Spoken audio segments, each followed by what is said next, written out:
ఉంది.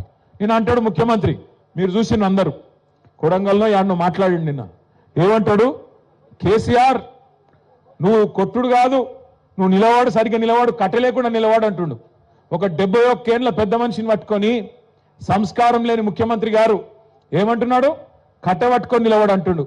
నేను చెప్తున్నా ముఖ్యమంత్రికి, రేవంత్ రెడ్డి గారు నీకు సంస్కారం లేకపోవచ్చు, కానీ ఒక్కటి గుర్తుపెట్టుకో, కేసీఆర్ ఆయన నిలబడు కాదు, 4 కోట్ల తెలంగాణ ప్రజల ఆత్మగౌరవాన్ని నిలబెట్టిన వాడు కేసీఆర్.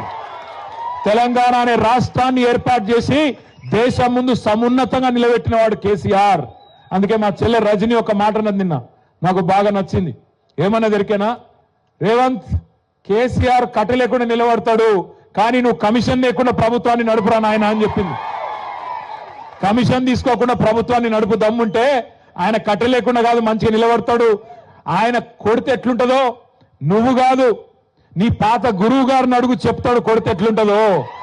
నీ ఇప్పుడు గురువుని అడుగు, నీ గురువుని అడుగు, రాహుల్ గాంధీ వాళ్ళ అమ్మని అడుగు, చెప్తుంది ఎట్లా ఢిల్లీ మెడలు వంచి తెలంగాణ తెచ్చిండో కేసీఆర్ కొడితే ఎట్లుంటుందో ఆ దెబ్బ తిన్నోళ్ళని అడుగు, తెలుస్తుంది.